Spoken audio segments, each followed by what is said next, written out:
ayat yang pasti tidak asli. Yang ini ada beda-beda begitu. Kira-kira itu kitab suci atau bukan? Gitu. Nah, kalau kita mau selamat sampai di akhirat, yang mana yang harus kita ikutin? Kitab yang ada kontradiksi sama ayat tidak aslinya, atau kitab yang terbukti gitu, sama sains, sama ajarannya.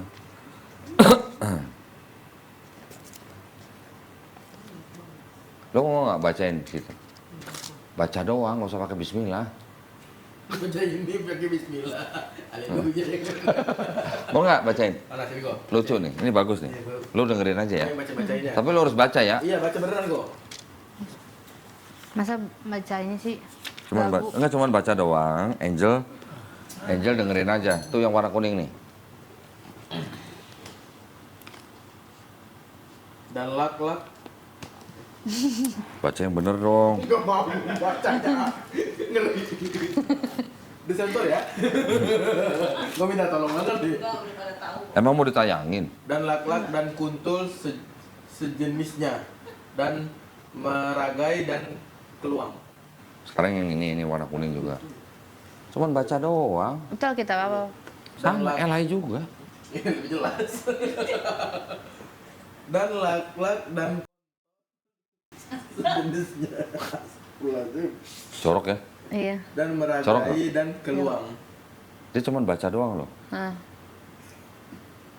Ini diperjelas malah. Oh baca sendiri. Ini kita apa? Mau baca sendiri Sorry, ini. ini Alkitab apa Iya, ya? nih depannya Ini nih. ada dipleset gitu. LAI 70 kan. Oh, tahun-tahunnya tuh kuning, beda-beda Mas. ya? Beda. Tahun-tahun sebelumnya beda ya? Ini tahun 58. Ini kuntul. Ah. Nah, ini. Coba kalau yang itu apa? Kalau yang ini? Astagfirullahaladzim. Kalau yang ini? Dan lakla dan Gue mah kagak mau lagi nyebutnya. Makan Batman. Itu juga LAI. Ini tahun berapa ya? Yang itu tahun 58. Nih. Sampai sini. Bahkan yang lebih lama lebih jelas kata-katanya. Yang diperbarui malah dipleset. Tuh. LAI kan? Tahun 58. Ini tahun 70. Ini kok lebih kayak kuntul gitu. Ya memang ada burung kuntul. Memang ada kayak burung bangau cuma lebih kecil gitu. Namanya burung kuntul. Oke. Ya ini sih Kita cuma lagi bahas apa itu kuntul itu? Ampun jadi. burung-burung yang nggak boleh dimakan. Oh. Cuma gitu doang. Nah ini sih bukan kesalahan apa ya? Bukan kesalahan wahyu. Ini hanya gejala bahasa. Bahasa. Oke, terus? Ya nggak apa-apa. Tapi yang inti sebenarnya ini. Iya. Bagaimana Angel mau menyandarkan keselamatannya berdasarkan kitab yang ada ayat tidak asli, berdasarkan ayat yang ada kontradiksi, berdasarkan ayat yang ada kesalahan ilmiah, gitu. Gitu aja sih. Dan juga ajarannya bertolak belakang. Perjanjian lama dan perjanjian baru itu konsep ketuhanannya bertolak belakang. Gue bisa buktiin. Ya, nih. Buka sendiri. Bilangan 23 ayat 19. Ya, Bilangan enggak. Tadi nyari bilangan ke belakang-belakang, berarti enggak biasa buka Bible. kejadian keluaran imamat bilangan. Iya. Nah, Itu bilangan cuman berapa? 23 ayat 19. Bilangan 23 Jangan suka gua. 23 ayat 19. Yul, lapar Yul. Sono gua. Allah bukanlah manusia sehingga ia berdusta. Allah bukanlah manusia sehingga ia berdusta. Bukan anak manusia sehingga ia menyesal. Apa? Masakan ia berfirman dan Yang tidak depan tadi apa? Allah bukanlah bukan manusia. Allah bukanlah Manusia. ya, Allah bukan manusia dan anak manusia ya. Ya. Coba baca Al-Ikhlas ayat ketiga. Lam yalid walam yulad. Artinya apa? Allah tidak diperanakan, tidak Tahu ya. memperanakan. Gak tahu ya. Ya. Benar kan? Di Quran juga bilang begitu. Allah tidak diperanakan dan tidak memperanakan. Artinya Allah juga bukan manusia, juga bukan anak manusia gitu. Itu bilang begitu juga. Allah bukan manusia, Allah bukan anak manusia. Sekarang buka lagi. Keluaran 9 Ini 1, 2, 3, 4, 5, 6, Keluaran berapa? 9, 14. Nasi goreng ya? Hah? Nasi goreng. Gue biasa ya, nggak pakai sayur, nggak pakai telur. 9 ayat 14. Sebab sekali ini aku akan melepaskan segala tulahku terhadap Nasi goreng? engkau sendiri, Nasi goreng terhadap gimana? pegawai-pegawaimu dan terhadap rakyatmu dengan maksud supaya engkau mengetahui bahwa tidak ada yang seperti aku di seluruh bumi. Tidak ada yang apa? Seperti aku di seluruh bumi. Di Quran surat Al-Ikhlas, tadi ayat 3, ayat 4-nya bilang apa? Walam yakullahu kufuwan Kufuwan ahad. ahad. Tidak ada yang serupa dengan atau menyerupai aku di seluruh bumi. Ya. Keluaran, buka lagi. 1, 2, 3, berapa? 6 ya? 6 berapa? Cukup kali ya? Keluaran Keluaran 33, 20. Aku masuk kamera. Keluaran 33 20. ayat 20 ya. Hmm. Lagi firman-Nya, engkau tidak tahan memandang wajahku sebab tidak ada orang yang memandang aku dapat hidup. Hmm. Tidak ada orang yang memandang aku dapat hidup. Iya. Sekarang buka lagi 1 Raja-Raja 8 ayat 27. Jadian keluaran imamat bilang. Gini kok, lebih ketat. Jadi dia pengen mualaf, emang dia pengen mualaf, Hmm. mau nikah. Tapi kalau dia mau masuk Islam, orang tuanya nentang nggak? Bapaknya Papa sih. Bapaknya doang. Tapi dengan papanya gimana nantinya kira-kira kalau masuk Islam? Ya, dia pengennya di keluarga bapaknya dia seolah-olah Ada Abel. Kristen kok. Gimana? Dia kalau Nggak salah Buddha. pas lagi datang nih ke keluarga bapaknya, omanya, dia Ini Yul, bawa lagi Yul, takut kurang Yul. orang taunya dia Kristen. Jadi kalau sebenarnya dia Islam, tapi dia tuh karena takut aja dikucilin atau gimana sama keluarga bapaknya. Iya, tapi maksudnya kan nggak sampai yang kenapa-napa kan kalau Enggak. sampai tahu masuk Islam kan. Oke. Raja-raja. Tadi apa? 1 Raja-Raja 8 27. Ayat 8. Pasal 8. Pasal 8. Ayat 27. Oh, sorry, pasal 8 ya.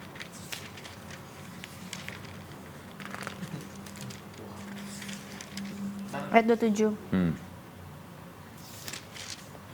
Tetapi benarkah Allah hendak diam di atas bumi? Sesungguhnya langit, bahkan langit yang mengatasi segala langit pun tidak dapat memuat engkau, terlebih lagi rumah yang kudirikan ini. Tetapi benarkah Allah hendak Membuat diam? apa?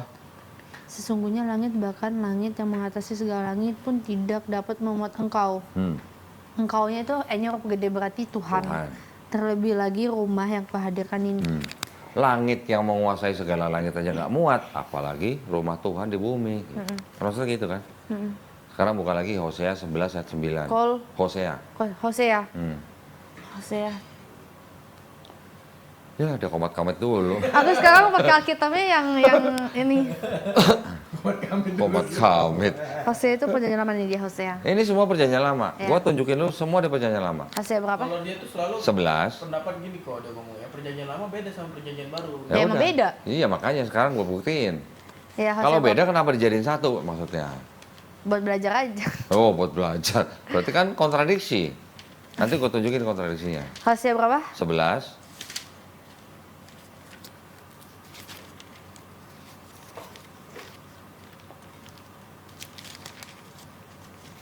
Ayat. 9.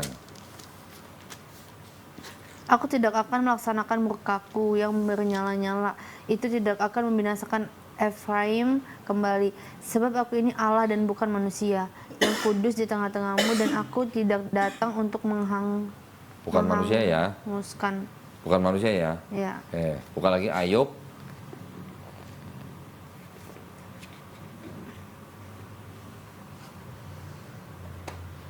Ayub berapa? 9.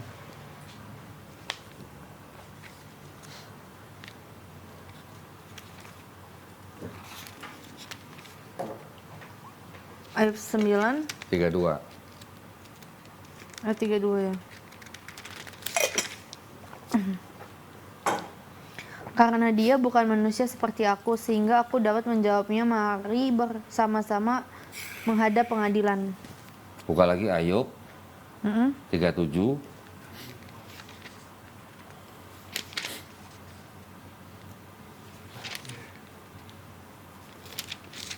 37. ayat 16.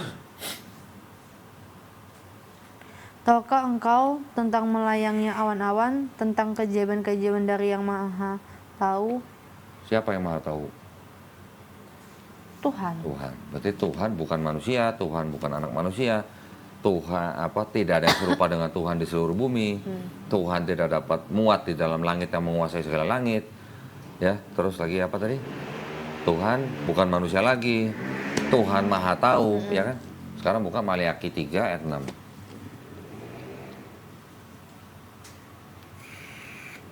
Maliaki mana ya? Oh nih. Maliaki 3, 6.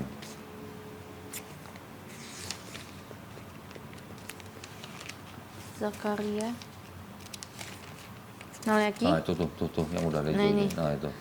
Bahwasanya aku Tuhan tidak berubah dan kamu Bani Yakub tidak akan lenyap. Oh, jadi Tuhan bukan manusia, Tuhan bukan anak manusia, Tuhan tidak dapat muat di dalam segala langit, tidak ada yang dapat memandang aku, tidak ada yang serupa dengan Tuhan, Tuhan tidak berubah, Tuhan maha tahu.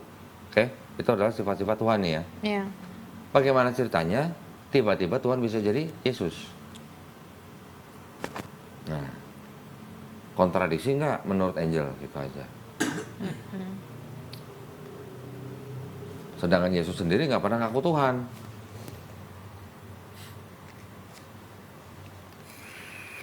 Betul kan? Iya. Yesus ngakunya nabi nggak? Pernah baca? Matius 13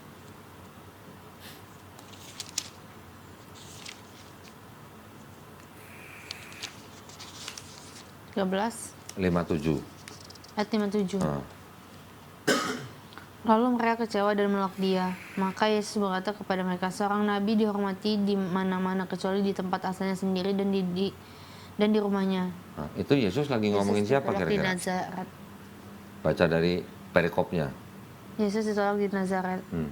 Saya menceritakan orang itu pergi di situ banyak telah mengajar orang di situ.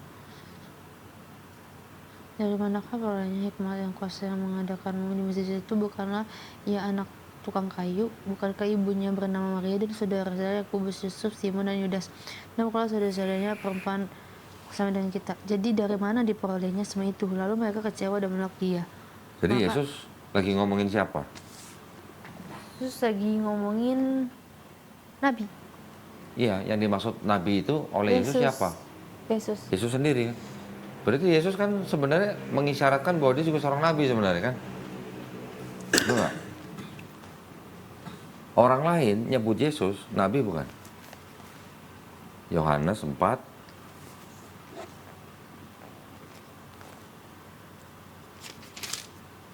4 ayat 19.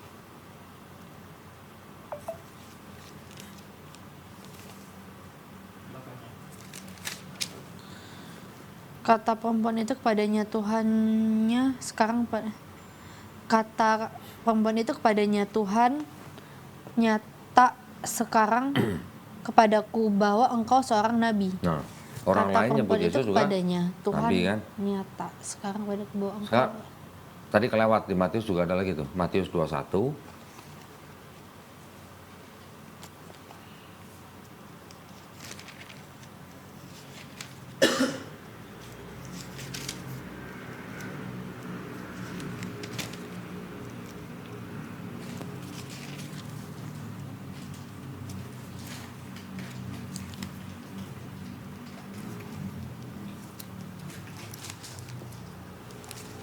Satu ayat 11. ayat 11 ya. Ayat 11. Iya. Dan orang banyak itu menyahut, inilah Nabi Yesus dari Nazaret di Galilea. Tuh. Yesus dielu-elukan di Yerusalem. Orang zaman dulu nyebut Yesus, inilah Nabi Yesus. Orang zaman sekarang, inilah Tuhan Yesus. Emang sama Nabi sama Tuhan? Beda. Yang ngomong tuh kitab kamu sendiri sih. Bukan Godoni. Godoni mas mencuri kamu dan buka aja. Kalau orang Kristen menganggap Yesus sebagai Tuhan, berarti orang Kristen sekarang kan beda sama orang-orang pada waktu Yesus masih hidup.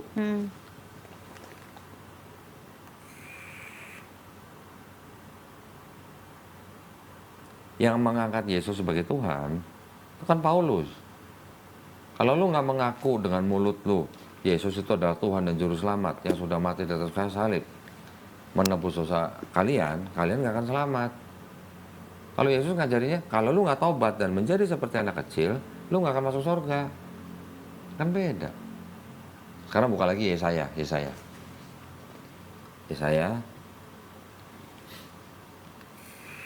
Yesaya perjanjian lama, perjanjian baru ya. Aku Perjanjian lupa. lama dong. Perjanjian lama ya. Oh iya, sedang lagu. Yesaya pasal 1,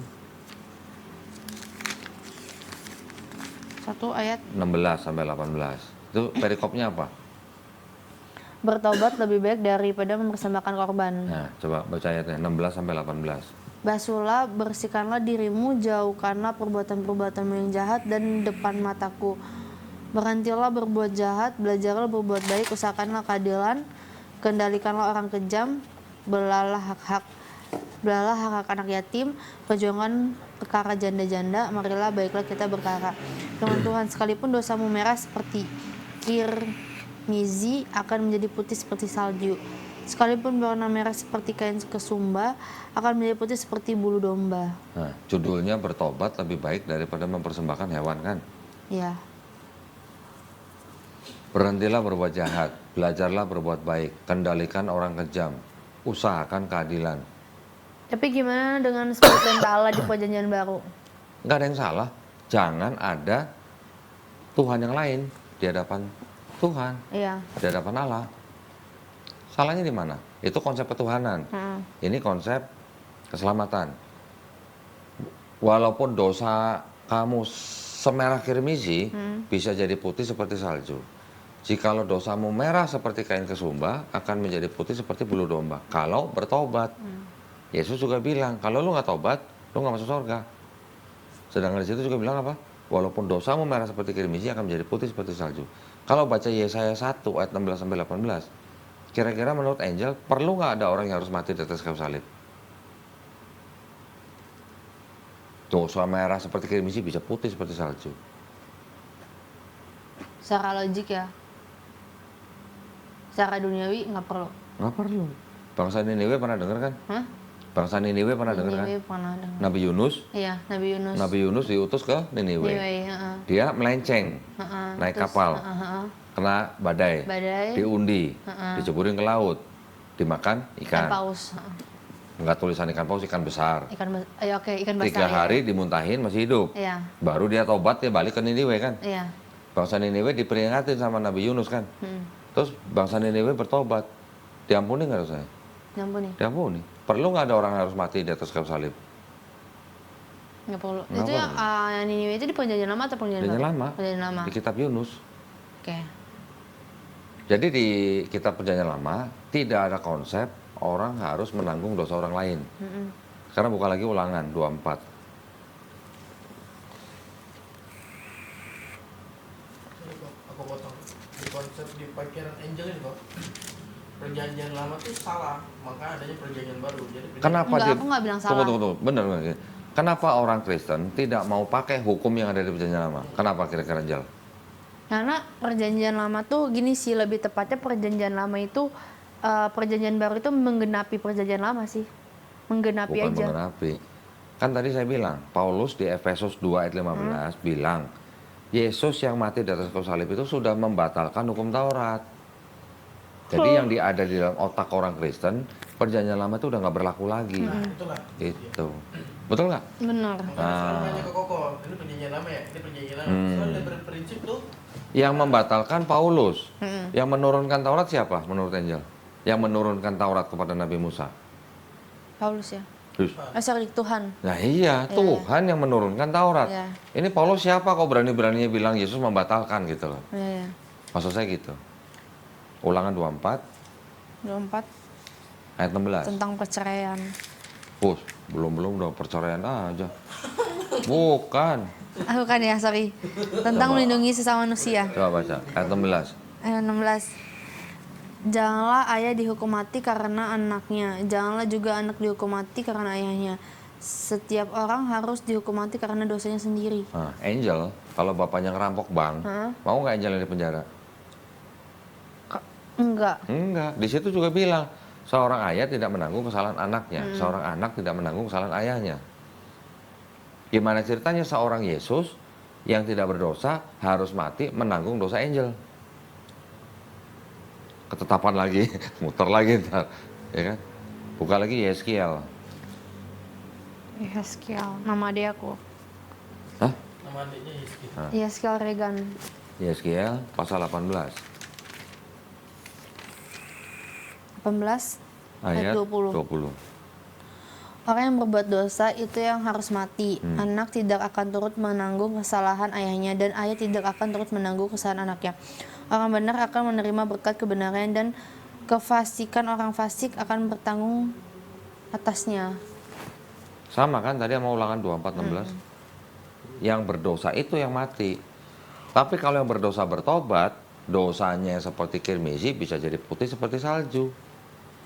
Sama seperti omongan Yesus.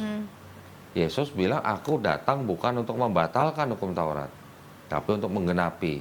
Menggenapi dengan apa? Dengan wahyu yang diterima dari Bapa, Injil gitu. Injil ada tambahan, kasihilah segala macam gitu ya. Terus Yesus bilang, kalau lu nggak bertobat, lu nggak masuk surga. Sama dengan perjanjian lama.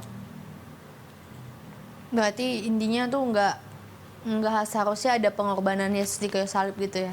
Iya. Makanya tadi gua tanya di awal, kalau baca kisahnya, kelihatannya Yesus rela nggak mau disalib? Nggak mau. Nyuruh murid beli pedang, ngumpet tiket semani. Negosiasi. Ketika di pengadilan, Yesus kan ditanya. Yesus banyak jawab, banyak kebantah. Apa itu tanda-tanda orang rela disalib? Kalau dia banyak kebantah tuduhannya. Terus ketika Yesus ditampar sama tentara penjaga imam besar, Yesus bilang, salah gua apa? Kenapa gua ditampar? Kalau gua salah tolong tunjukin. Kalau gua nggak salah kenapa ditampar? Yesus ngajarin muridnya apa? Kalau ditampar pipi kanan kasih pipi kiri. Lah kok Yesus sendiri protes? Gimana? Ada ayatnya. Yesus ngajarin muridnya tampar pipi kanan kasih pipi kiri. Tapi ketika Yesus tampar sama tentara penjaga imam besar, dia protes. Kenapa gue ditampar? Kenapa dia nggak kasih pipi kiri? Gitu. Kan bertolak belakang.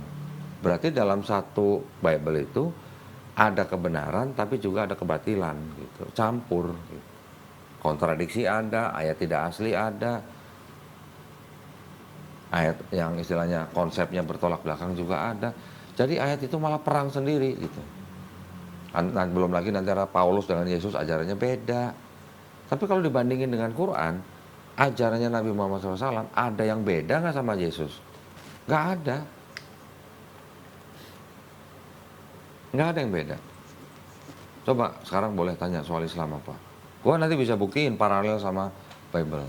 Pertanyaan kamu nih, menurut kamu tuh Islam tuh salah, Islam tuh kenapa ini? Kenapa ini? Coba salahnya di mana Islam? Kayak kenapa nikah 4 kali, kenapa ini? Ya nggak apa-apa, sampein aja. Nggak apa-apa, benar. Iya. Kenapa Islam boleh laki-laki ya? Muhammad tuh nikah sampai 4 kali. Kenapa Kata siapa? gitu? Enggak, lebih malah. Nabi lebih dari 4 Lebih istrinya. dari 4 ya. Enggak, maksud aku Jadi tuh kalau kayak misalnya gitu. Islam itu kan kalau misalnya ya berpikir dari Kristen dan Islam itu kan durasi dari 600 tahun. iya itu lumayan lama loh. Kenapa baru ada? Baru adanya itu ya yang tahu itu Allah SWT. Waktunya. Iya. Ya. Sama juga ketika saya tanya, kenapa Tuhan harus turun menebus dosa manusia pada abad pertama Masehi? Kenapa nggak pada zaman Musa? Kira-kira kenapa? Karena Sama juga begitu. Karena lebih kalau jawaban dari aku karena kan waktu itu kan umat manusia yang jatuh dalam dosa itu, ya kan. Jadi dia mengutus anaknya yang tunggal yaitu Tuhan Yesus. Iya, kenapa pada abad Jadi ada Masehi? sisanya. Kenapa nggak pada zaman Nabi Musa? Kenapa nggak pada zaman Nabi Ibrahim gitu? Apakah Tuhan tidak kasihnya tidak sama besar dengan umatnya Nabi Musa? Sama pertanyaan Ya, kamu tuh sama kalau itu timeline, itu namanya timeline. Dari zaman Yesus sampai zaman Nabi Muhammad SAW jaraknya 600 tahun. Kenapa kok Quran diturunkan pada zaman itu? Ya pada zaman itu timelinenya yang tahu cuma Allah SWT. Nabi Muhammad SAW sudah dipersiapkan gitu untuk lahir pada Terus tahun itu. kenapa kalau misalnya Nabi Muhammad itu kan kalau diagung-agungkan ya di agama Muslim. Agama Islam, sorry, bukan agama Islam. Kenapa bukan Nabi Muhammad yang ketika hari kiamat dia turun ke dunia? Kenapa harus Isa Al-Masih? Karena Isa Al-Masih yang difitnah jadi Tuhan sama orang Kristen. Difitnah. Iya, lah kan? Dia bukan Tuhan, tapi kan dianggap Tuhan sama orang Kristen. Iya. Makanya di dalam Islam kita mengenal hadis, Nabi Isa alaihissalam itu nanti akan turun lagi. Untuk apa?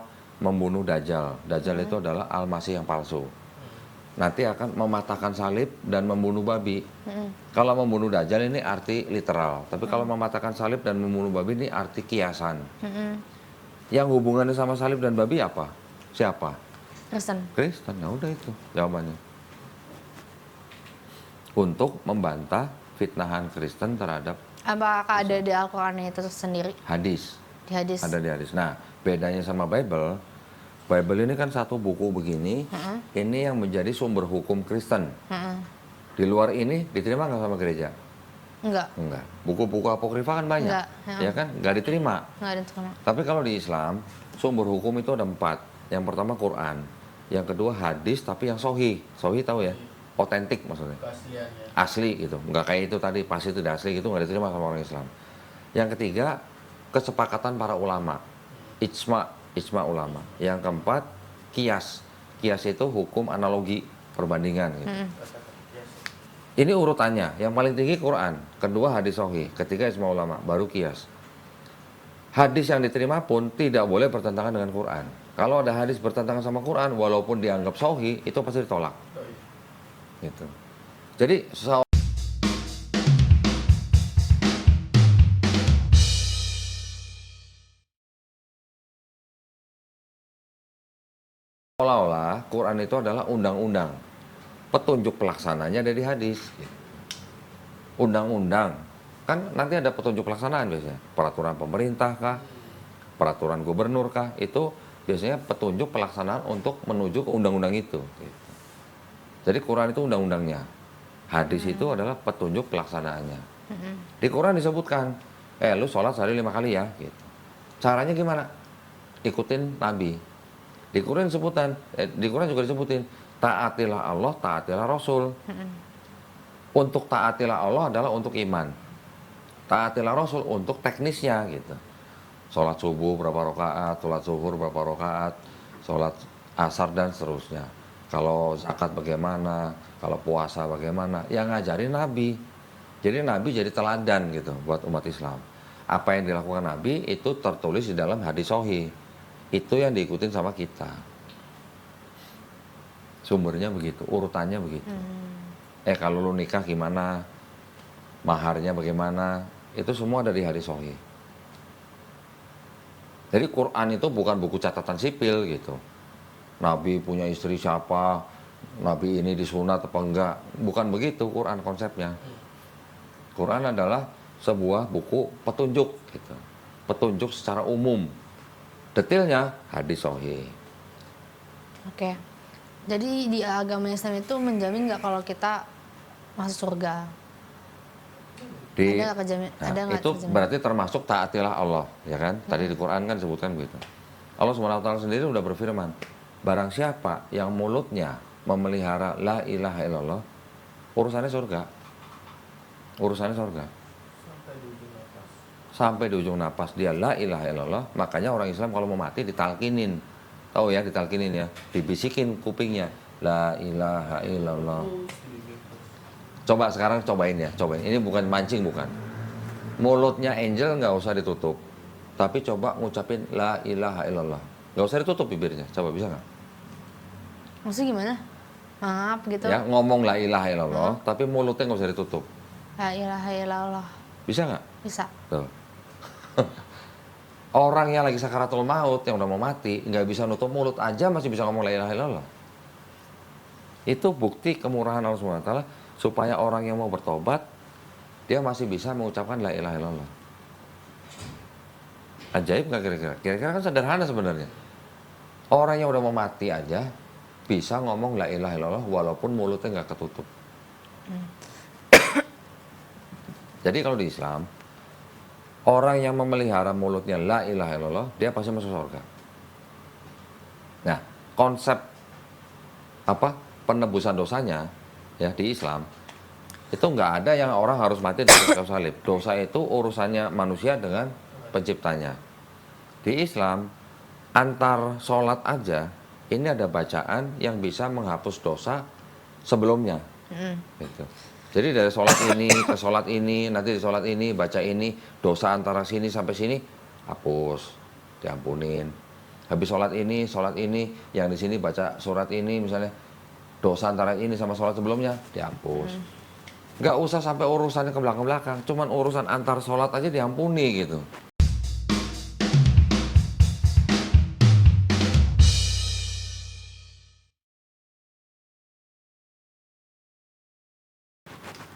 Jadi orang yang menjaga sholatnya, menjaga amal baiknya, nggak usah mesti minta ampun yang jauh-jauh ke belakang.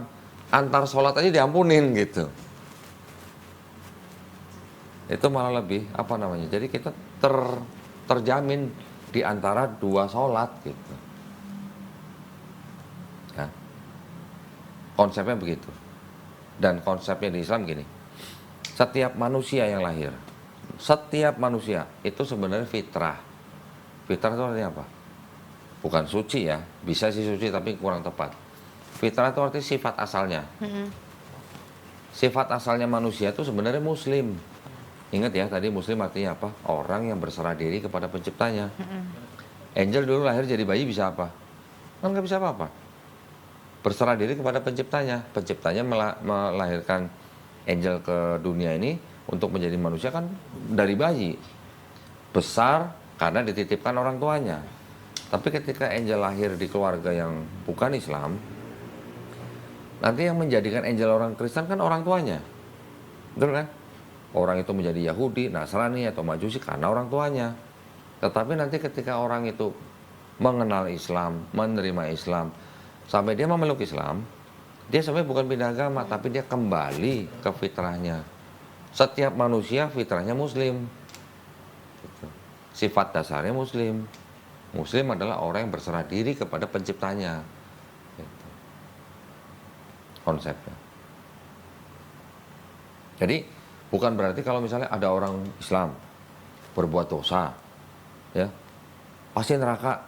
Tar dulu, dia menghina, dia menjaga la ilaha illallah di mulutnya enggak, dan dia bertobat enggak gitu. Walaupun dia nggak bertobat, tapi mulutnya tetap la ilaha illallah. Pada akhirnya dia akan masuk surga. Kalau dia nggak bertobat, dia mungkin dicelup-celup dulu di neraka gitu lah. Kalau dia nggak bertobat, tapi kalau dia bertobat, insya Allah diampunin. Gitu. Apalagi dia menjaga sholatnya dengan amalan tertentu yang bisa menghapuskan dosa, cuman antar sholat gitu. Oke. Kenapa orang Islam itu di kuburan itu didoain? Karena kalau di Kristen itu kan ketika dia udah meninggalkan visi misinya itu udah selesai di dunia. Berarti udah terlambat dong. Harusnya selama masih dia bernafas itu kita doain dia supaya dia hidup benar. Terus ketika mati ya udah tinggal penentuan dia masuk surga atau neraka.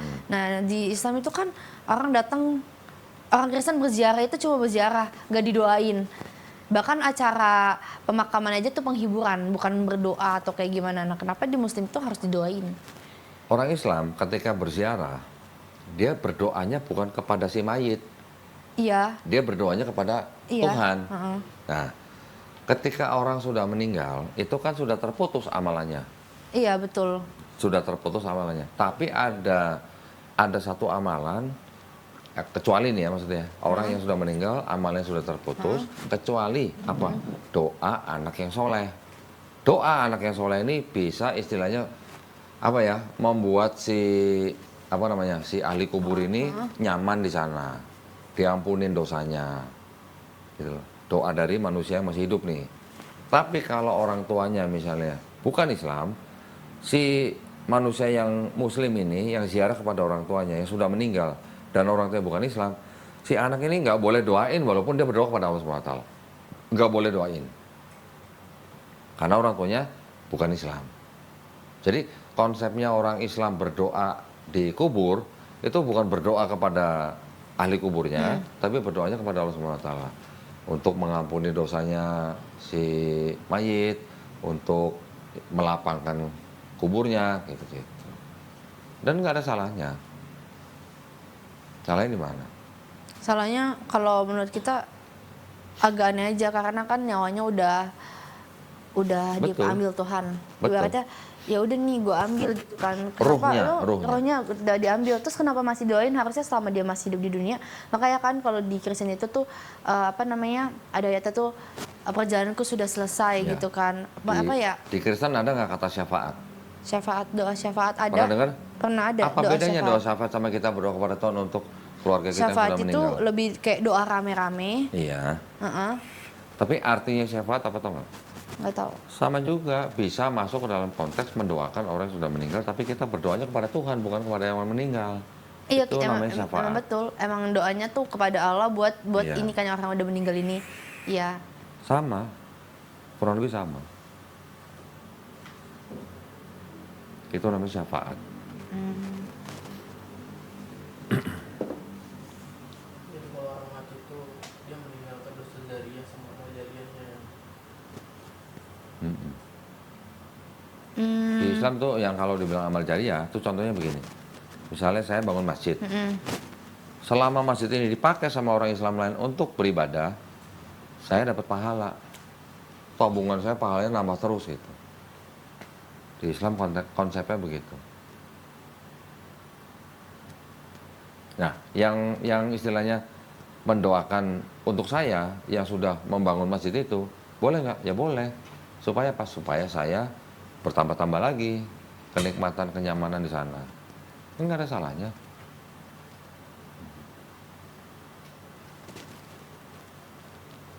Oke? Aku mencoba mencerna sih yang ke arah situ karena Ya. Kalau ada yang kira-kira nggak masuk, kasih tahu apa?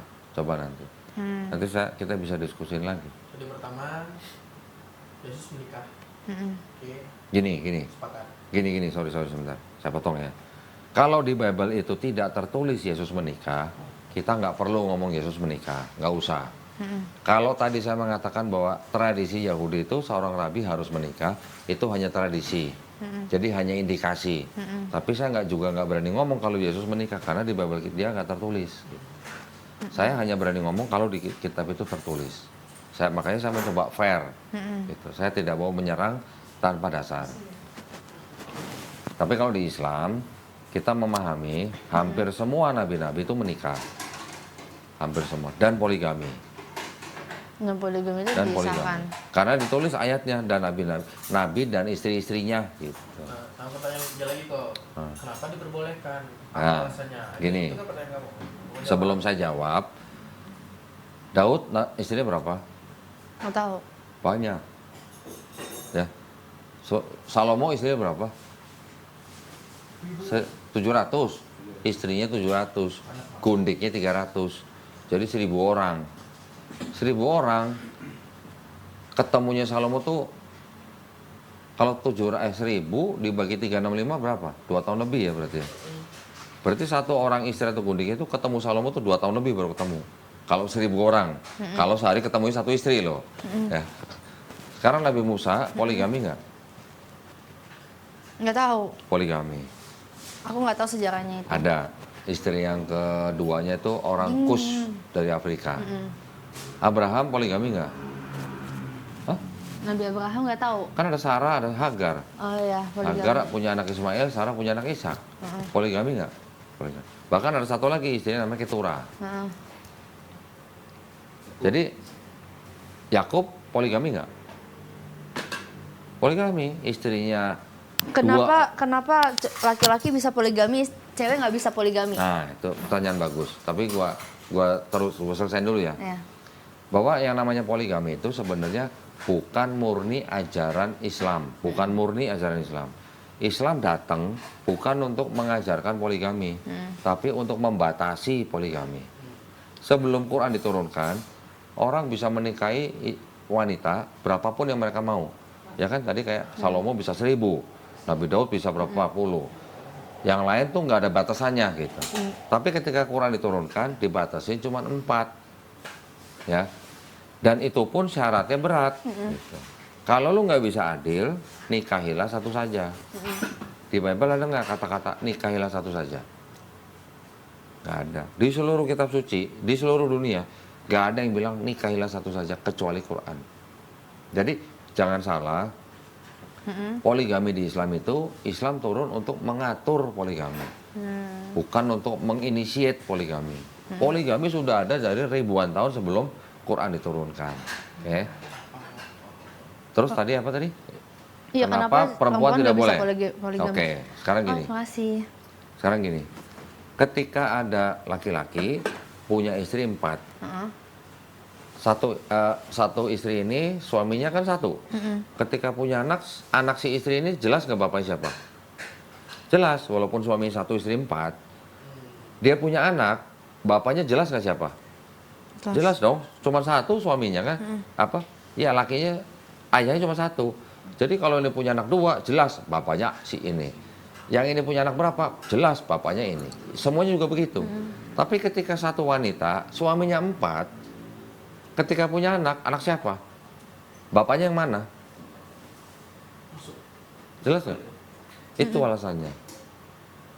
Tapi nggak adil dong jadinya. Bukan nggak adil. Nah, kalau bilang mau masalah adil nggak adil, justru akan, ya itu akan menimbulkan masalah. Kalau lu punya suami 2 aja, anak lu yang lahir tuh anak yang dari suami yang mana? Bisa tahu nggak? Dari apa? Dari bini. Ya, itu satu. Kedua, satu suami dengan 4 istri, ini kalau orang ini hidupnya istilahnya benar dan bersih, walaupun istrinya 4, ini semuanya akan sehat secara fisik. Tapi kalau wanitanya yang 1, lakinya yang 4, walaupun mereka bersih, kemungkinan ada penyakit. Ini, silakan cek nanti di riset-riset kesehatan. Pasti begitu jatuhnya. Iya. Oh iya, anyway aku mau minta izin dong ke toilet. Sama, aku juga mau ke toilet. Sama ini juga mau ke toilet. Silakan. Ini toilet, sebelah sana juga toilet. Ya, Oh, mic-nya iya. dibuka dulu, Oh, ntar iya. kedengeran. Maaf. Makan dulu. Iya, kok. Bang, makan. Sebenarnya nggak boleh. Kalau kamu Kan kalau- kamu kan ke pendeta pengaduan dosa. Itu Katolik kali. Kalau Kristen Protestan kita pengakuan dosa. Karena Ya pengakuan dosa ngomong kan. iya, kasih Kalau kita tuh enggak. Nah, kalau Protestan nggak ada pengakuan dosa ke pendeta tuh nggak ada. enggak, bukan ke pendeta, itu kan Katolik. Katolik ya. Katolik juga bukan ke pendeta sih, lebih ke mana gitu ya. Ya ada romonya. Ada Ya romonya. romo. Kalau misalnya kita pengakuan dosa sama pembina sih, dan pembina itu udah berjanji sama Tuhan, jadi kalau dia bocorin, nah dosa dia tanggung. Nah kalau ke kita tuh ke siapapun dulu nggak boleh. Kalau kita boleh, karena di firman Tuhan tuh bilang kalau kita mengaku dosa, maka kita akan dipulihkan. Kayak anggap aja dokter itu kan kita harus nanya dulu, kita sakit apa, nggak bakal bisa tahu dong, kita keluh kesahnya apa segala macam, nggak bakal bisa disembunyiin kalau kita nggak kasih tahu. Kita mengaku dosa dan kita didoain, kan 2-3 orang berkumpul atas namaku, di tengah-tengah situ ada aku. Nah, ketika kita mengaku dosa, kita doain sama pembina. Ketika kita doain, bertobatlah, jangan berbuat lagi. Benar gak begitu? Begitu. Nanti kalau insya Allah ya, Iya. kalau Angel masuk Islam, yang dipelajarin tuh Islamnya, jangan Muslimnya. Ya, kalau kita belajar Islam dari Muslim, dah pasti nggak masuk. Islamnya sempurna, Muslimnya nggak sempurna. Sama hanya kamu nanya Makanya rokok haram kan? Makanya coba dulu pelajaran agama Buddha, agama Hindu. Enggak, serius. Supaya kalian tuh nggak cuman berpaku sama satu agama. Oke, udah belajar belum? Aku belajar agama Buddha udah 50%, agama Hindu udah, Katolik udah. Katolik karena aku pernah sekolah Katolik kan. Jadi pernah tahu. Agama Islam apalagi, kayak mayoritas teman-teman aku Muslim. Nah terus yang dipelajarin dari Buddha apa? Yang aku pelajarin dari Buddha itu menurut aku nggak make sense sih. Kan kita kan sebenarnya berhala ya. Terus kedua itu kan Sang Buddha. Sang Buddha itu Tuhannya tuh ada masanya. Ada berapa ratus masanya gitu. Terus dewanya tuh banyak banget. Jadi ada dewa ini, dewa itu, dewa itu, sekarang pusing. Terus mereka tuh percaya sama Nama karma. Tuhannya Buddha siapa? Hah? Nama Tuhan dalam Buddha siapa? Sang Buddha apa ya? Bukan. Bukan apa ya namanya? Buddha bukan Tuhan. Buddha tuh gelar daripada Siddhartha Gautama. Tapi Tuhannya ada lagi namanya, Siapa? Nirwana. Nirwana ya. Udah aku tuh. Nirwana orang taunya surga gitu kan. Hmm. Padahal nggak, nirwana itu nama Tuhan dalam Buddha. Tapi konsep ketuhanannya Buddha sebenarnya mirip sama Islam. Tuhan itu tidak diperanakan, tidak memperanakan, tidak diciptakan, tidak menjelma, tidak bersyarat. Itu Buddha. Sebenarnya konsep Tuhannya benar, bagus. Cuman Buddha masih mengenal dewa-dewa. Iya, dewa-dewa. Jadi nggak bisa disebut monoteis. Gitu. Iya. Kalau monoteis kan Tuhan cuma satu, udah nggak ada lain. Kristen bisa disebutkan setengah monoteis, setengah politeis. Kristen. Karena monoteisnya dari Yahudi, politeisme dari Perjanjian Baru. Hindu apalagi, Hindu mungkin bisa disebut politeis. Sama mereka tuh percaya karma sih, jadi karma baik dan karma buruk udah itu Ya. doang. Kalau Hindu ya Yahudi udah belajar. Yahudi. Nah, ini Tanakh ini. Hmm. Tanakh itu murni monoteis, sama seperti Islam. Ya. Hindu tadi walaupun Hindu juga mengakunya Tuhannya satu, tidak boleh digambar segala macam. Jadi ajarannya Hindu sebenarnya monoteis, tapi setelah ke bawah-bawah pengikutnya menciptakan konsep Iya. yang boleh menyembah dewa apa aja gitu. Ya. Makanya aku tuh suka mempelajari agama-agama lain kayak agama Muslim, agama Buddha, Hindu, bahkan ateis pun aku belajar. Wah.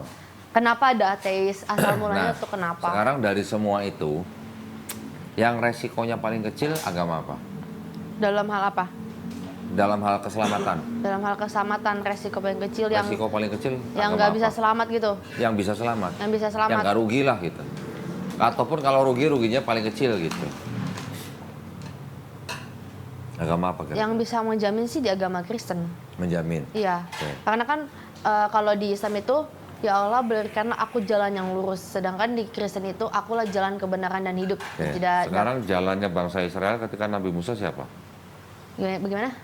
Jalan keselamatannya bangsa Israel Heeh. ketika dipimpin sama Nabi Musa, jalan keselamatannya siapa?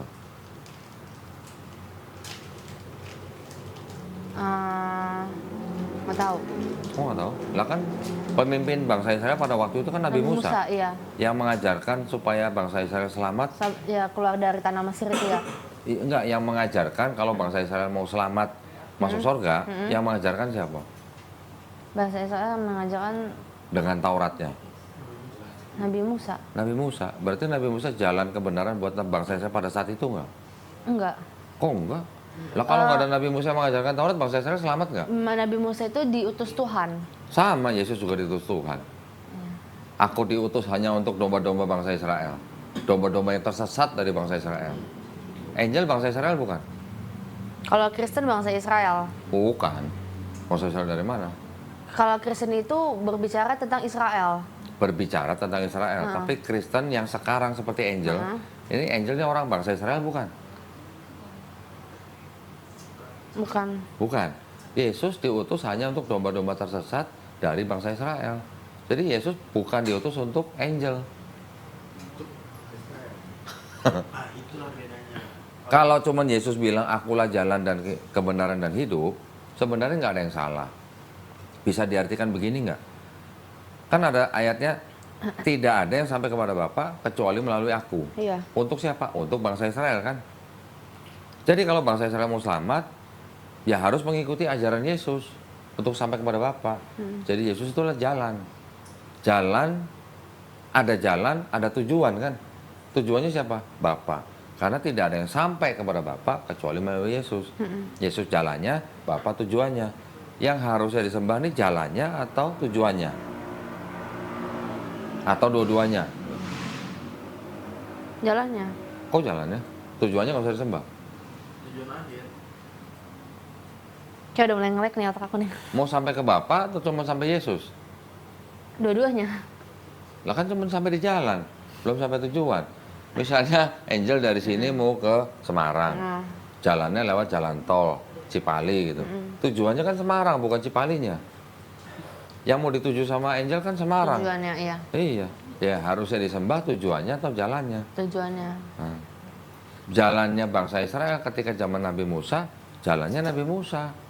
Untuk kepada siapa? Untuk kepada Allah gitu. Tapi waktu kejadian Musa itu setelah Yesus itu udah bangkit dari itu kan, Musa. ya kejadian maksudnya terjadinya Nabi Musa itu, ini aku lupa soal sejarah ini yang Nabi Musa bantu keluar bantu orang Israel keluar dari tanah Mesir. Sudah ada Yesus belum? Iya, Belum kan? belum ada Yesus ya. Ya belum lah, jauh banget jaraknya 1300 tahun. Aku nggak tahu soal itu soalnya. Jauh banget. Bangsa Israel, Nabi Musa hidup kira-kira abad 15, abad 14. Yesus baru abad pertama Masehi. Jaraknya 1300-1400 tahun. Nah, jalan bangsa Israel ketika 1500 tahun lah sebelum Yesus, apakah nggak ada yang selamat? Kan pasti ada yang selamat kan dengan ajaran apa? Taurat. Taurat mengajarkan sampai 613 mitzvot gitu, untuk bisa selamat sampai kepada Tuhan. Itu jalannya itu. Jadi ungkapan jalan sih sebenarnya nggak ada yang salah. Kita mau naik Gunung Merapi, waktu itu ada Mbah Marijan ya. Kalau nggak lewat Mbah Marijan sampai nggak Gunung Merapi? Nggak sampai. Ya, Mbah Marijan itulah penunjuk jalan untuk sampai ke puncak Gunung Merapi. Yesus juga bisa dianggap sebagai penunjuk jalan untuk sampai kepada Bapa. Salahnya di mana? Nggak salah. Tapi kenapa Kristen menyembah Yesus ya bukan Bapaknya? Gitu. Itu selalu aku sampein kok, dan dia putar-putarnya selalu ya namanya Tritunggal itu Itu namanya sudah doktrin. Nah sekarang gua tanya, Tuhannya Angel ada berapa? Satu. Tapi kan pribadinya ada 3. Ada Bapa, Yesus, Roh Kudus. Ketika Yesus dibaptis, Yesus di mana? Ketika Yesus dibaptis dia di Sungai Yordan. Sungai Yordan. Roh Kudus turun Iya. dalam bentuk Roh. burung merpati. Burung merpati. Ada suara di langit. Iya. Inilah anakku yang kukasihi. Iya. Ada Yesus di Sungai Yordan, ada burung merpati Roh Kudus, ada suara di langit. Berapa Tuhannya? Mau satu juga? Bareng nih, nongolnya bareng nih. Ya kan? Nongol bareng, terus mau bilang Tuhan satu. Berapa Tuhannya? Kalau nongolnya sendiri-sendiri, kita masih bisa bilang Yesus dipimpin Roh Kudus. Misalnya, Bapa yang mengutus Yesus, tapi itu Bapa menjelma jadi Yesus. Tapi kalau nongol bareng, dengan akal sehat itu Tuhannya berapa? bisa nyebar gitu jadi 3. Apakah berarti itu namanya multiplikasi? Bertambah banyak seperti sel gitu atau gimana? Doktrin kamu tuh terlalu dalam saya tentang memaksakan Tritunggal itu terlalu maksa sebenarnya. Nah, Muter-muter sekarang kalau dibilang Tritunggal pribadi kan 3. Kenapa berhenti di angka 3? Kenapa nggak 5? Kenapa nggak 100? Kenapa 3 mentok gitu? Kira-kira kenapa? Nggak tahu. Nggak tahu. Itu sebenarnya berasal dari keyakinan orang-orang sebelum Yesus, ratusan bahkan ribuan tahun, yang mana orang-orang zaman dulu sebelum ada Yesus sudah menyembah dewa-dewa yang triad gitu. Triad itu artinya 3 tapi 1. Di Sumeria dewanya 3 tapi 1. Di Babilonia dewanya 3 tapi 1. Di Persia dewanya 3 tapi 1. Di India ada Trimurti, ya kan? 3 tapi 1. Di Mesir juga ada 3 dewa tapi 1. Osiris, Horus, Isis. Di Eropa nanti ada Dewi Madonna, badannya 1, mukanya 3. Kenapa semuanya 3 gitu? Kenapa nggak ada yang 20, nggak ada yang 50 gitu? Karena ada konsep seorang filsuf Yunani namanya Aristoteles ngomong, menurut orang-orang Pitagoras, alam semesta ini dibatasi dengan 3, awal, tengah, akhir. Kami, Aristoteles ini bilang, kami menggunakan hukum itu untuk menyembah dewa-dewa kami. Jadi sebelum ada Yesus sudah 3 semua. Ribuan tahun sebelumnya. Jadi Kristen konsepnya sebenarnya nggak ada bedanya sama yang sebelumnya. Cuman kalau dulu sebut dewa, yang Yesus sebut Tuhan. Bahasa Inggrisnya dewa apa? Dewa itu Bahasa nggak Inggrisnya? tahu. God ya. God juga. God, ya. Bahasa Inggrisnya Tuhan apa? Lord. Lord bisa, tapi enggak. Sebenarnya Lord itu lebih tepat diterjemahkan Tuhan. Kalau Tuhan dalam bahasa Inggrisnya apa? God. God juga. Jadi God sama Tuhan sama dewa, bahasa Inggrisnya itu sama. Yang membedakan cuma ada huruf G besar, ada huruf G kecil kan. Itu sifatnya hanya ilahi lah disebutnya. Jadi dewa zaman dulu sama Tuhan zaman sekarang sebenarnya pengertiannya sama kurang lebih. Itu. Nah, Kristen kenapa cuma 3? Karena mengikuti dan meneruskan agama-agama yang sebelumnya, yang misteri itu. Sebelum ada Yesus, sudah ada 16 dewa yang disalib dan bangkit menjadi Tuhan. Sudah ada. Ini bukunya nih. Perutnya udah sakit dia. Hah? Perutnya udah sakit. Oh, perut sakit. Mau pulang? Mana bu? Ini. Artinya apa tuh? The world There were 16 crucified saviors. Nah, 16 juru selamat dunia yang disalib. Kekristenan sebelum Yesus. Jadi Kristen itu hanya penerus agama-agama yang menyembah dewa yang sudah mati disalib kemudian bangkit menjadi Tuhan. Siapa aja, macam-macam. Ada Horus, ada Krishna, ada Mitra dan sebagainya. Berarti ini kok udah pelajaran semua ya? Ya udah. Kalau belum ya Ya, nggak mungkin. ngomong. Nggak berani ngomong saya. Ya walaupun ada yang ngebantah buku ini, ya setiap orang kan punya data, Iya. gitu. Tinggal orang yang punya ngebantah ini punya data apa enggak, gitu. Dan saya kan tadi sudah membuktikan bahwa perjanjian lamanya Kristen itu asalnya punya Yahudi, yang konteksnya diperkosa sama orang-orang Kristen. Sebenarnya nubuat itu untuk untuk Hezekia, untuk bangsa Israel, tapi oleh orang Kristen dimaknai itu untuk Yesus, semuanya untuk Yesus. Orang Yahudi kan nggak percaya Yesus sebagai Mesias. Orang Yahudi konsep Mesiasnya bilang begini, Mesias yang akan turun itu harus benar-benar manusia yang lahir dari persetubuhan tubuh suami istri, bukan Tuhan yang jadi manusia. Mesias itu, yang kedua, Mesias itu harus keturunan Daud melalui anaknya Salomo. Yesus kan bukan anak kandung Yusuf. Yang keturunan Daud kan dari Salomo kan Yusuf. Tapi kan Yesus bukan anak kandungnya Yusuf. Kalau bukan anak kandung sama orang Yahudi nggak diterima. Mesias itu nanti akan datang ketika di seluruh dunia sudah tidak ada orang mengangkat senjata. Nggak ada yang perang. Mesias itu nanti akan datang ketika seluruh dunia sudah mengenal Hashem, Tuhan Yang Maha Esa. Dan juga orang Yahudi bilang Mesias itu yang akan datang, bukan datang menyelesaikan misi, pergi, datang lagi, itu bukan begitu. Datang cukup sekali menjadi raja bangsa Israel. Bedanya di situ. Jadi konsep Mesiasnya di Yahudi sama konsep Mesiasnya di Kristen itu beda.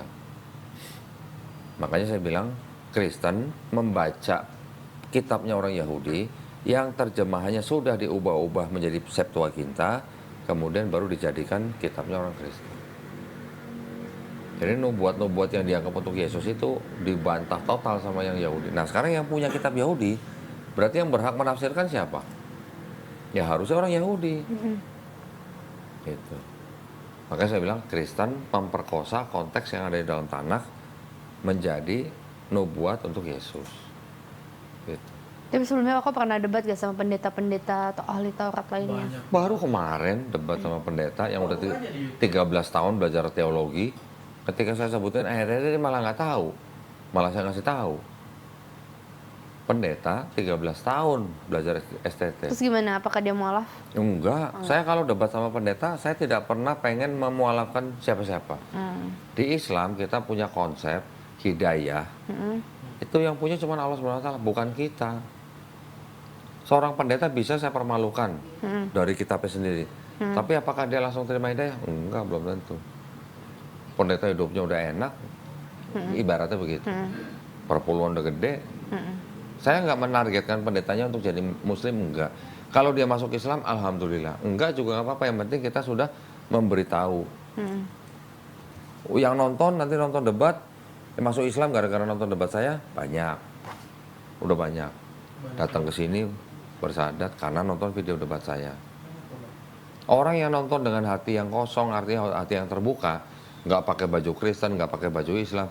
Orang yang nonton dengan kondisi pikiran seperti itu bisa menilai yang mana yang muter-muter, yang mana asumsi, yang mana yang pakai data. Saya kalau debat bawanya nggak sekoper segini, 3 koper saya bawa semua. Saya bisa tunjukin satu-satu. Saya bisa bantah semua yang dibilang nubuat buat Yesus dengan bahasa Ibraninya sekalipun. Gitu. Karena saya udah pelajarin. Kalau saya nggak pelajari, saya nggak berani ngomong. Sampai sekarang aja saya nggak berani ngomong di dalam kitab ini ada ayat palsu. Yang ngomong tadi Angel sendiri bukan gua. Tulisannya cuman pasti tidak asli. Gitu. Ya kalau pasti tidak asli, bagaimana kita mau menyandarkan keselamatan kita? Ini urusannya dunia akhirat loh. Ya, tapi sekarang tadi kenapa saya tanya, yang mana yang kira-kira yang ruginya paling kecil? Ya, maksudnya gini, kita di Islam, kita tidak menyembah Yesus sebagai Tuhan, ya kan? Tapi kita melakukan apa yang Yesus lakukan di dalam Bible.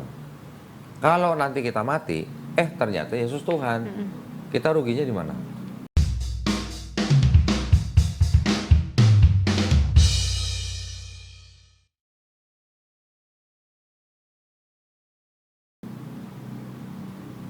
Ruginya apa?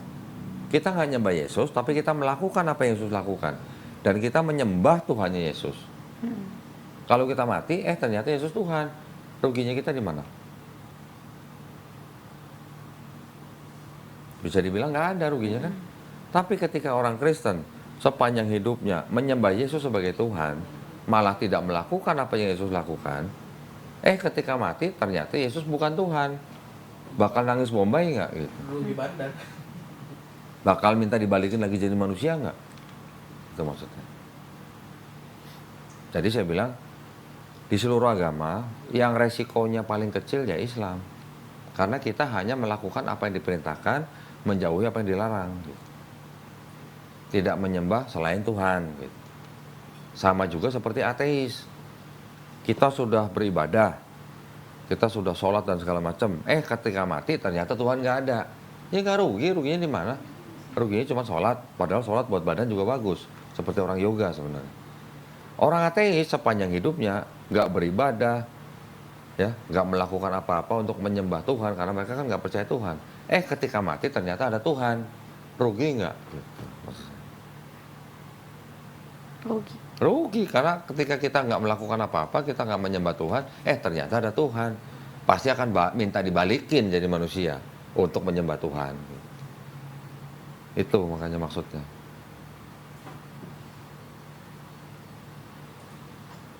Nah, pertanyaan saya tadi saya balikin lagi. Angel sebenarnya ini mau ngikutin Yesus atau mau ngikutin Paulus?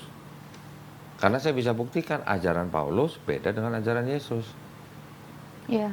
Kalau ajaran beda, kalau Yesus bilang nanti akan ada nabi palsu, nah saya tanya, nabi palsu tuh ajarannya harusnya sama nggak dengan Yesus?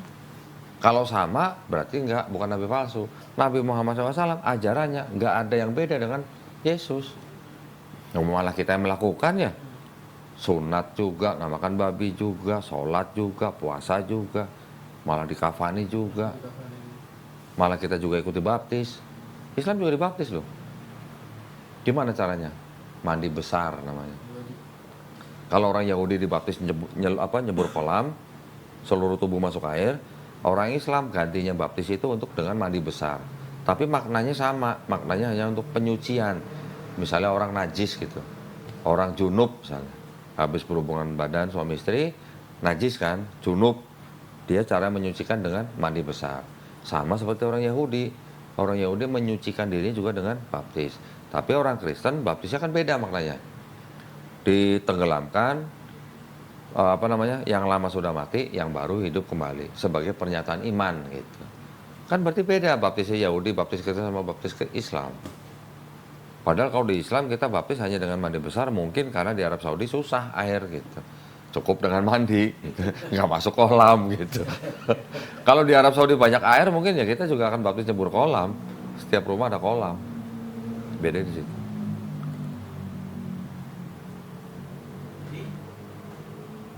Udah cukup paham lah. Paham ya? Iya. Jadi keimanan kamu maunya gimana? Mau bersyahadat kah? Nanti ya, kalau misalnya memang sudah mengimani Islam, jangan takut, aduh nanti kalau gue Islam gimana dong, nanti gue belajarnya gimana, nggak usah mikirin begitu. Atau mikir, aduh nanti kalau gue masuk Islam, nanti gue berantem sama bokap pun. Yang belum tentu terjadi, nggak usah dipikirin dulu. Ya. Yang penting, ini kan masalah hidup dan mati nih, masalah surga dan neraka nih. Orang oke, ya udahlah ntar aja deh gue berimannya ntar aja. Siapa yang bisa menjamin Angel besok masih hidup? Yang bisa menjamin Angel besok masih hidup siapa?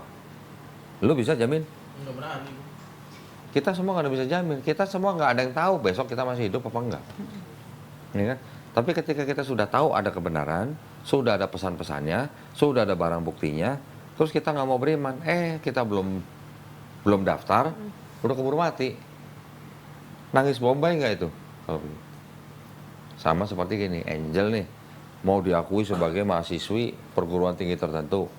Angel belajar dulu atau daftar dulu? Daftar dulu. Daftar dulu.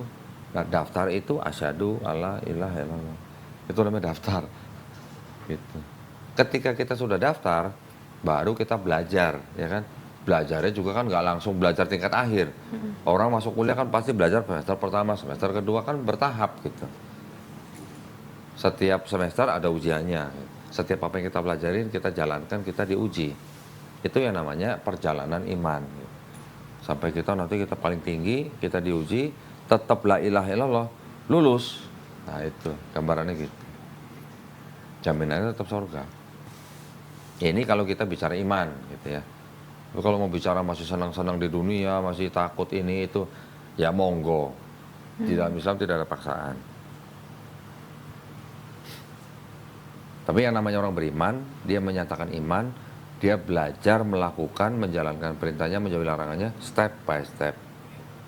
Nggak perlu hari ini bersyahadat, besok jadi imam di masjid gitu, nggak boleh malah gitu. Pelan-pelan. Yang laki-laki juga pelan-pelan. Udah ada waktunya baru sunat, belajar sholat pelan-pelan. Nanti kita kirim guru ke rumah untuk ngajarin sholat. Sampai begitu. Kan udah aku bilang juga, dia bilang kalau aku masuk muslim jangan paksa Masuk aku Islam. masuk Islam jangan paksa aku berkerudung, jangan paksa Pelan-pelan. Kalau dipaksa kaget kamu malah. Pelan-pelan. Tapi coba boleh, tapi pelan-pelan. Maksudnya gini, kan kita sambil belajar. Apa sih maksudnya pakai kerudung gitu kan? Kenapa sih perempuan harus pakai kerudung? Belajar pelan-pelan. Tujuannya apa gitu. Seperti contoh ada 2 permen. Yang satu ada bungkusnya, yang satu nggak ada bungkusnya. Dua-duanya jatuh ke tanah. Kira-kira mana yang mau dimakan? Ya pasti ada bungkusnya lah. Ya. Tujuannya Islam diperintahkan untuk pakai kerudung bukan untuk menindas perempuan itu, tapi untuk memuliakan perempuan itu. Kira-kira kalau ada 2 perempuan, yang satu pakai baju seksi, satu pakai kerudung dan gamis, kira-kira kalau jalan bareng yang bakal digodain yang mana? Yang seksi. Yang seksi. Berarti kan yang pakai kerudung, pakai gamis ini kan di mata Allah SWT kan jauh lebih mulia daripada yang ini. Kecuali kalau wanitanya ingin digoda gitu, lain cerita. Itulah maknanya kerudung. Tapi pelan-pelan belajar. Misalnya contoh begini, kemarin ada belum lama ya ibu-ibu diskusi sama saya di WA 2 jam, akhirnya dia mau syahadat. Setelah bersyahadat saya tanya, Bu kerja di mana? Saya kerjanya di pabrik bir kok gitu. Pabrik bir kerjanya. Apa saya langsung suruh dia keluar? Ibu harus keluar, bir haram. Ya enggak lah, nafkahnya dia di situ. Pelan-pelan, Bu, pelan-pelan ya Bu ya. Cari pekerjaan yang. Nah, kalau ada rentenir misalnya, rentenir. Terus syahadat masuk Islam. Apa saya suruh langsung dia harus lepas rentenirnya? Dia makannya cuma dari situ. Ya enggak, pelan-pelan. Kita ajarin pelan-pelan. Pak, riba tuh gini, dosanya begini, pelan-pelan. Tapi Bapak, kalau itu masih jadi nafkah Bapak, ya udah jalanin dulu sampai bisa dapat pekerjaan yang lebih baik. Gitu caranya. Jadi orang yang baru masuk Islam itu seperti orang yang dikasih grace period, tau nggak? Waktu tenggang gitulah, yang tidak dihisap gitu. Kira-kira gitu. Jangan terlalu takut dengan apa yang belum tentu terjadi. Kita ada yayasan, kita bantu orang-orang yang baru masuk Islam, sampai ke bantuan hukum pun kita sediain. Misalnya ada yang butuh cerai, butuh pengacara, kita sediain. Gratis, nggak ada yang bayar. Sunat gratis, belajar Iqra gratis. Semuanya. Kalau misal kok dia muslim, masuk Islam nih, ya. Untuk ijab kabulnya nggak bisa bapaknya juga kan? Bapaknya dia? Iya. Nggak bisa. Karena syarat ijab kabul harus muslim kan? Iya. Jadi wali hakim harus. Wali hakim bisa. Gampang, tinggal kau aja. Disediain wali hakim. Dan apapun. Islam itu agama yang dimudahkan. Bukan agama yang gampangan ya. Tapi agama yang memudahkan orang yang menjalankan. Contoh misalnya, di suatu tempat nggak ada air. Gimana caranya? Nggak bisa wudhu. Bisa dengan tayamum, wudhu debu. Orang yang sedang safar, perjalanan. Sholatnya juga dimudahkan. Yang zuhur dan asar misalnya sama-sama 4 rakaat bisa digabung dan dipendekkan. Zuhurnya jadi 2 rakaat, asar jadi 2 rakaat. Itu namanya dijamak qashar. Allah Subhanahu wa taala jauh lebih tahu daripada kita. Jauh lebih tahu. Kenapa kita diperintah sholat? Karena sholat itu berguna buat kita. Berguna buat apanya? Berguna buat tubuh kita, juga berguna buat otak kita. Yang tahu siapa? Yang menciptain kita gitu. Puasa berguna nggak? Berguna. Yang lebih tahu kan yang menciptakan kita. Kita makan dalam setahun, 1 bulan puasa, itu kan sama juga dengan detoksifikasi. Kita sakit perut apa misalnya, ke dokter. Kita bayar nih 500.000. Dokternya bilang, Bapak puasa ya besok ya. Kita bayar suruh puasa. Ini ada yang memerintahkan kita puasa, kita nggak bayar. Lebih tahu mana dokter sama yang nyiptain manusia gitu. Jadi tolong dibedain ajaran Islam dan Muslim. Muslim nggak ada yang sempurna, kecuali Nabi Muhammad SAW. Nah itu baru dong kecuali di Muhammad SAW. Ya udah daftar aja yuk. Daftar kan? Iya, Iya. daftar dulu. Iya. Iya. Daftar dulu kan, bilang daftar dulu baru Iya. belajar. Belajarnya pelan-pelan. Boleh. Belajarnya kan pelan-pelan. Iya. Alhamdulillah. Jul, tolong siapin Jul. Aku mau pinjam HP kamu. Enggak nggak mau direkam-rekam. Please. Nggak mau. Please. Oh udah ya? KTP kan? KTP-nya bawa? Ya nggak bawa KTP. SIM? KTP. Nanti bisa SIM? kirim itu aja nggak SIM? Foto KTP ada nggak? Nanti bisa kirim di itu nggak di WA? Foto KTP ada nggak? Ada kayaknya. Fotonya aja nggak apa-apa. Sini aku cariin. Bukan di situ carinya. Nah, ini untuk keperluan syahadat. Ya, Jel, ini Ya. hanya untuk keperluan syahadat dulu. Mm-mm. Kita sangat-sangat menghimbau ketika bersyahadat perempuannya berkerudung. Waduh, Berkerudung doang gitu ya. Bukan pakai gamis, pakai apa. iya tahu sih. Cuma aku kayak nggak cocok dikerudungin deh, sumpah. Ih nggak mau. Nggak mau coba dulu? Oh gitu ya? Ya, Mau coba dulu nggak? Coba dulu aja. aduh. Belum dicoba. Kenapa harus pakai kerudung? Ya hanya gini, soalnya gini. Gini. Di Islam, seluruh anggota tubuh wanita itu aurat. Bahkan Tahu aurat tahu ya? Tahu. Bulu-bulu di tubuh manusia itu juga aurat. Seluruh tubuh wanita itu aurat kecuali muka dan tangan. Aku nggak suka banget lagi kerudungan. Tapi kalau belum mau pakai kerudung nggak apa-apa. Iya, kayaknya Nggak nggak apa-apa. dulu deh. Nggak apa-apa. Iya aneh aja, aku nggak suka. Aku tuh pakai kerudung tuh kayak dulu kan dicoba dulu. kayaknya kan bisa kan nggak apa-apa pakai. Bisa. Bisa ya udah. Bisa. Aku mau daftar loh. Nggak Pelan-pelan. apa-apa, nggak apa-apa. Nggak apa-apa, Ini nggak kayaknya apa-apa. ada deh KTP. Tenang. KTP mau taruhin. Apa lu yang pakai kerudung? Nah jangan. Nah dia aja mendingan. Nih mbak. Maaf. Oke, baik. Bismillahirrahmanirrahim. Assalamualaikum warahmatullahi wabarakatuh. Alhamdulillahirrabbilalamin. Wassalatu wassalamu ala rasulillah. Berjumpa kembali di channel Dolitan pada malam hari ini. Ini udah 1:30 malam ini. Alhamdulillah di depan saya ada saudari Vidya Angelin Bakri, betul ya? Saudari Vidya menyatakan keinginannya untuk memeluk agama Islam, betul? Ya betul. Nah, seperti biasa, saya akan bertanya beberapa hal. Apakah Angel ini menyatakan diri untuk masuk agama Islam itu atas kemauan sendiri atau ada paksaan dari orang lain? Atas kemauan sendiri. Alhamdulillah. Kira-kira orang tua akan menentang nggak? Insya Allah enggak. Oh, udah bisa ngomong insya Allah. Gimana? Nggak apa-apa, maksud saya bertanya begini. Kalaupun sampai nanti orang tua menentang, Angel boleh membantah, tapi harus dengan cara yang paling baik. Ya, nanti Angel setelah bersyahadat juga harus bisa membuktikan kepada orang tua bahwa Angel setelah masuk Islam itu jadi lebih baik dari sebelumnya. Itu yang penting. Oke. Yang ketiga, di dalam Islam itu kan ada syariat. Yaitu pertama bersyahadat seperti yang akan kita lakukan, nanti ada sholat, ada zakat, ada puasa. ada haji jika mampu hajinya.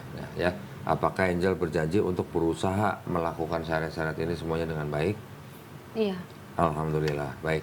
Jadi kalau gitu tidak ada yang bisa menghalangi Angel untuk mengucapkan 2 kalimat syahadat. Ya, sudah pernah mendengar 2 kalimat syahadat? Pernah. Pernah ya.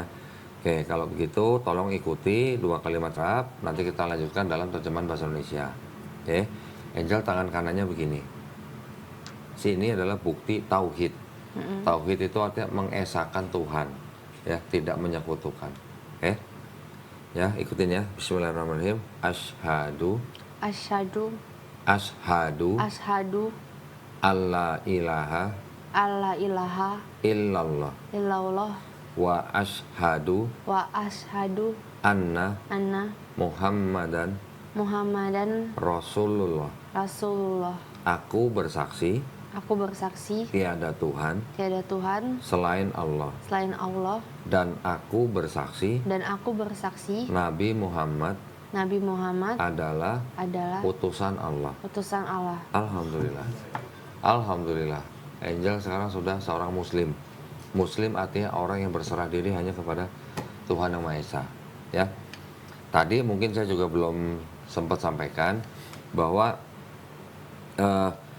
ketika ada orang yang bukan Islam memeluk Islam, artinya bersyahadat, insya Allah dosa-dosanya dari akil balik sampai dia bersyahadat dihapuskan. Insya Allah, dengan catatan menjalankan Islamnya dengan baik. Ya. Tetapi kebaikan yang pernah dia lakukan dari akil balik sampai dia bersyahadat, insya Allah tetap dicatat sebagai pahala kebaikan. Ya, Alhamdulillah. Tadi juga saya sebutkan, saya ulangi bahwa setiap manusia itu lahir sebenarnya fitrah. Fitrah artinya muslim. Ya, tetapi ketika orang itu besar, dia menjadi Yahudi, Nasrani, atau Majusi, itu karena orang tuanya. Namun ketika orang itu nanti mendengar Islam, menerima Islam, bahkan sampai dia masuk Islam, sebenarnya orang itu kembali ke fitrahnya, ya, bukan pindah agama sebenarnya. Ya, baik, kalau begitu kita semua sama-sama berdoa. Mudah-mudahan Angel istiqomah belajar Islam step by step, ya, pelan-pelan, supaya nanti bisa mengetahui dan bisa menjalankan Islam dengan baik. Ya, insya Allah nanti akan kita bantu. Nah, ini saya foto dulu KTP-nya ya. Nanti tolong hubungin Suci lagi, sertifikat mualafnya mau dikirim kemana, gitu ya. Terus nanti juga tolong ditentukan dalam 1 minggu, Angel sediakan waktu 2 hari ya. Dalam 1 minggu, mau hari apa aja boleh, jam berapa aja boleh. Salah satu hari atau satu pertemuan itu 90 menit. Nanti kita akan kirim guru privat ke rumah untuk ngajarin Angel, ya, mulai dari belajar wudhu, belajar sholat, sampai belajar baca Quran. Ya, nanti ada gurunya, semuanya gratis, nggak ada perlu bayar. Oke, sebentar, ada yang mau saya berikan. Ini ada paket, ya. Paket ini adalah paket yang diberikan kepada orang-orang yang baru masuk Islam.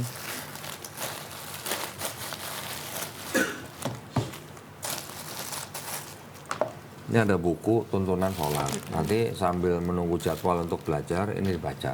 Ini ada buku kecil, buku praktis sifat sholat Nabi Muhammad SAW.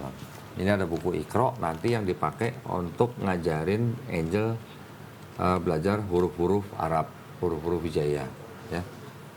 Ini juga ada Quran, yang mana ini nanti akan dipakai untuk dibaca ya setelah bisa Iqra. Ini persembahan dari Al-Quran Al-Fatih ya. Tolong dipelajari aturan atau tata krama memegang buku Quran ya. Diusahakan memegang buku Quran dalam keadaan berwudu wajib, dan juga menyimpan Quran di tempat yang paling baik. Oke, ini masih diplastikin. Saya taruh sini dulu ya. Ini banyak banget ini, Cil. Banyak banget ini. Oh, aduh. Ini ada sajadah untuk praktek sholat, ada contekannya, ada bacaan untuk dibaca ketika belajar sholat ya. Ini ada kerudung nih nanti ya. Ini ada mukena juga nih. Nah, ya komplit. Ini ada mukena untuk sholat. Ini ada yang lain, saya masukin jadi satu aja. Ini saya masukin. Satu lagi.